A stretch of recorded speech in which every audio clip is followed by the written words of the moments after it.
మన అంటే టాలీవుడ్ హీరోల కెరీర్లలో ఎన్ని ఫ్లాప్స్ పడినా పర్లేదు కానీ ఇట్లాంటి టైప్ ఆఫ్ డిజాస్టర్ మూవీ మాత్రం ఇంకోసారి పడకూడదు అనేంత దరిద్రంగా బాక్స్ ఆఫీస్ వద్ద పెర్ఫామ్ చేసిన సినిమాలు మన హీరోలకి ఏవేవి ఉన్నాయి అన్నవి ఈ వీడియోలో క్లీన్ అండ్ క్లియర్ గా డిస్కస్ చేయబోతున్నాం.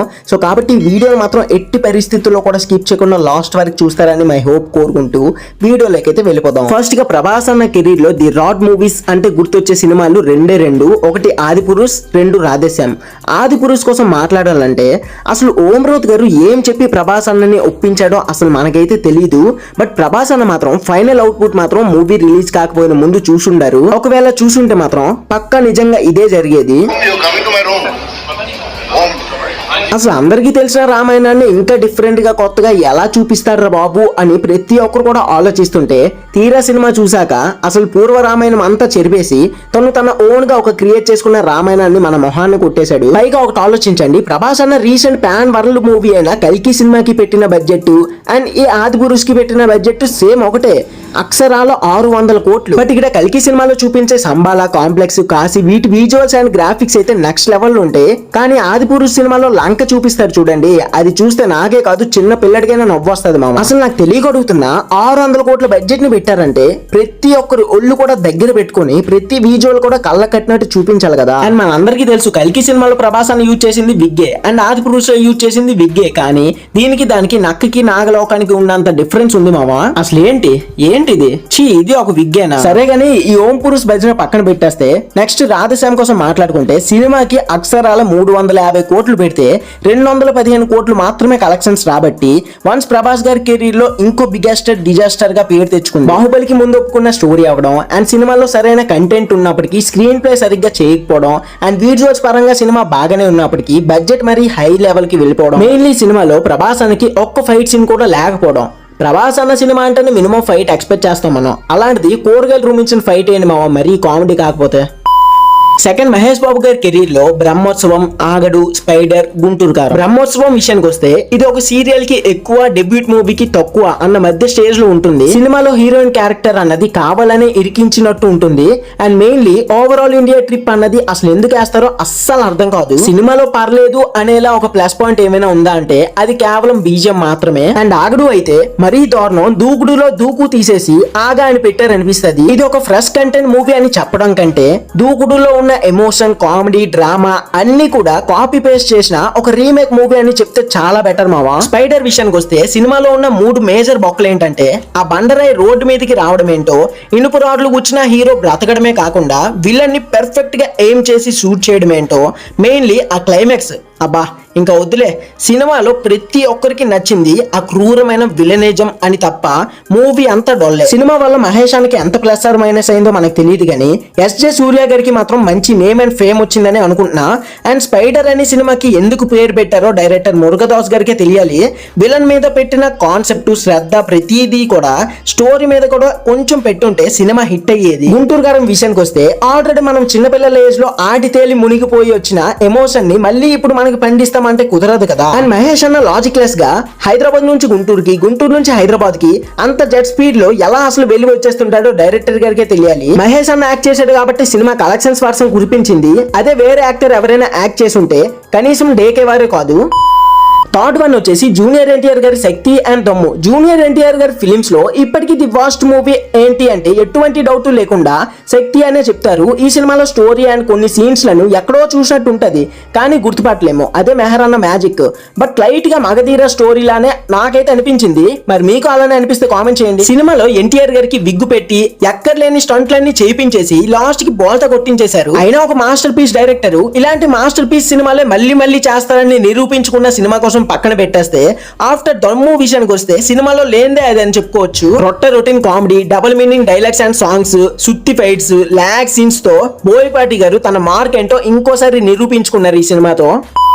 ఫోర్త్ రామ్ చరణ్ గారి కెరీర్ లో వినయ్ విజయ్ రామ అండ్ బ్రూస్లీ. నాకు ఇప్పటికీ గుర్తుంది Vinay Vijay Rama movie pre release events లో చిరు గారు, రామ్ చరణ్ గారు చేసిన రచ్చ నార్మల్ది కాదు.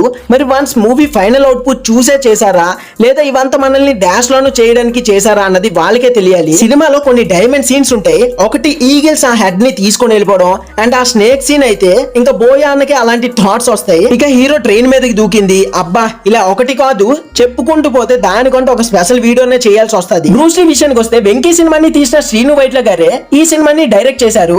అయితే అదే ఓల్డ్ టెంప్లెట్ ఎమోషన్ ని అండ్ కామెడీని అటాచ్ చేసేయడం అండ్ మూవీ డ్యూరేషన్ కూడా ఎక్కువ అయిపోవడంతో సినిమా రిజల్ట్స్ అన్నవి రివర్స్ అయిపోయింది.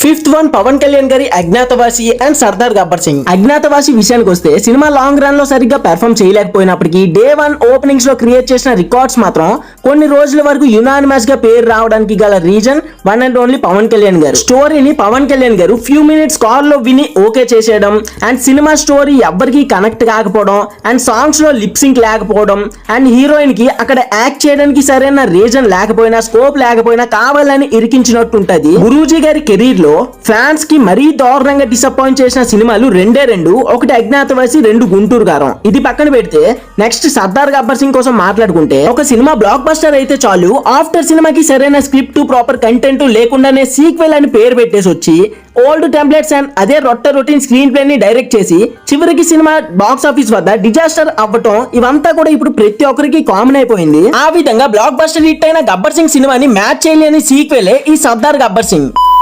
సిక్స్త్ వన్ వచ్చేసి చిరంజీవి గారి రీసెంట్ రాడ్ ఫిల్మ్స్ చూస్తే ఆచార్య అండ్ బోలశంకర్ కోసం మాట్లాడితే ఎక్కడ లేని క్రింజ్ కామెడీని అన్ని తెచ్చి మన మొహాన పడేయడం, సరైన స్క్రిప్ట్ కంటెంట్ లేకపోయినప్పటికీ సినిమా తీసేయడం, తమ్ముడు పవన్ కళ్యాణ్ గారి ఖుషీ సినిమాలోని సీన్ రీక్రియేట్ చేద్దామని చెడతోపడం, ఇవన్నీ ది స్టార్ డైరెక్టర్ అయిన మెహర్ గారికి సాధ్యం. సో కాబట్టి ఇక ఇలాంటి వరస్ట్ క్రింజెస్ట్ సినిమా కోసం మాట్లాడుకోవడమే మంచిది. అండ్ ఆచార్య విషయానికి వస్తే సినిమా అంతటా కూడా 3 పదాలు వినిపిస్తాయి: పాదఘట్టం, ధర్మస్థలి, సిద్ధవనం. కొట్టాల శివ గారు ఆర్టిఫిషియల్ మేకింగ్ మీద పెట్టే ఫోకస్ కొంచెం స్టోరీ మీద పెట్టుంటే బాగుండేది. అండ్ మెయిన్లీ నాకు నచ్చింది this type of de-ageing shots. And major reason వచ్చేసి రామ్ చరణ్ గారి క్యామియో అనేది త్రిబుల్ తో క్రేజ్ వచ్చిందని సినిమాలో ఫుల్ లెంత్ చేయడం. ప్రతి ఒక్కరి కెరీర్ లో అప్ అండ్ డౌన్స్ ఉంటాయిగా, సో మన కొట్టాల శివ గారిలో ఇది ఒక డౌన్ ఫాల్ అని చెప్పుకోవచ్చు. దేవరా సినిమాతో ఆ లోటు ఎలానో తీచేస్తాడు అనుకోండి, అది వేరే విషయం. సెవెంత్ వన్ వచ్చేసి బాలయ్య గారి రీసెంట్ రాడ్ ఫిలిమ్స్, ఎన్టీఆర్ గారి biopics, Ruler and Lion, Dictator, అబ్బో చెప్పుకుంటూ పోతే చాలా ఉంటాయి, వీడియో లాంగ్ అయిపోతుంది కాబట్టి ఈ 5 మూవీస్ చెప్పా. సావిత్రి బయోపిక్ అయిన మహానటి సినిమా చూసి అలానే తీసి ఒక పెద్ద బ్లాక్ బస్టర్ కొట్టేద్దాం అనుకున్నారు. సినిమాలో స్క్రీన్ ప్లే కూడా ఒక రకంగా అలానే ఉండి బానే ఉంటది, కానీ ఎన్టీఆర్ గారు గొప్ప వాళ్ళే కాదన్నాను. బట్ మూవీ మొదలైన నుండి ఎండింగ్ వరకు కూడా, అంటే ఎండ్ ఆఫ్ మినిట్ వరకు కూడా ఎన్టీఆర్ గారికి ఎలివేషన్స్ ఇవ్వడమే ఒక పనిగా పెట్టుకుని ఉంటారు. లైక్ సినిమా అంతా ఆయన చేసిన మంచి కోసమే చాటుకున్నట్టు, సెల్ఫ్ గా కొట్టుకున్నట్టు. అండ్ మూవీలో మహానటి లాంటి ఎమోషన్స్ పండించాలనుకున్నప్పటికీ అంత డీప్ గా ఎవరు కనెక్ట్ కాకపోవడంతో అలా ఒక రాడ్ ఫిల్మ్ గా మిగిలిపోయింది. అండ్ రూలర్, లయన్ విషయానికి వస్తే ఇలాంటి సినిమా కూడా ఒకటి ఉందని చాలా మందికి తెలియదు, అంతటి దారుణం డిజాస్టర్స్ ఇవి. అండ్ బాలయ్య గారి కెరీర్ లో తనలో తనకి కూడా నచ్చిన ఒక లుక్ ఏమైనా ఉందా అంటే అది ఈ రూలర్ మూవీలో ఉందని. అండ్ లాస్ట్ 8th వన్ వచ్చేసి అల్లు అర్జున్ గారి వరుడు సినిమా మామ. అప్పట్లో 5 రోజుల పెళ్లి అనే కాన్సెప్ట్ వచ్చారు, చాలా మందికి కాన్సెప్ట్ అర్థం కాలేదు, అది పక్కన పెట్టేస్తే మూవీ రిలీజ్ కాకపోయినా ముందు మూవీ టీం వాళ్ళు చేసిన హవా నార్మల్ కాదు. లైక్ హీరోయిన్ ఫేస్ అన్నది రివీల్ చేయకుండా ఏం చూడాలన్నా థియేటర్ లోనే అన్నారు. తీరా థియేటర్ కి వెళ్ళి చూస్తే సినిమా మొత్తం డొల్లే అన్నట్టు ఉంది. సో ఫైనల్లీ ఇది మామ నా లిస్ట్. నేను ఏమైనా మూవీస్ మర్చిపోయాలంటే కామెంట్ చేయండి. అండ్ ప్లీజ్ వీడియోకి ఒక లైక్ వేసి ఛానల్లో కంటెంట్ ని వన్స్ చెక్ చేసి నచ్చితే సబ్స్క్రైబ్ చేసి సపోర్ట్ చేస్తారని మనస్ఫూర్తిగా కోరుకుంటూ ఈ వీడియోని అయితే ఇంతటితో ఎండ్ చేస్తున్నా. Signing off, movie lover Mahi.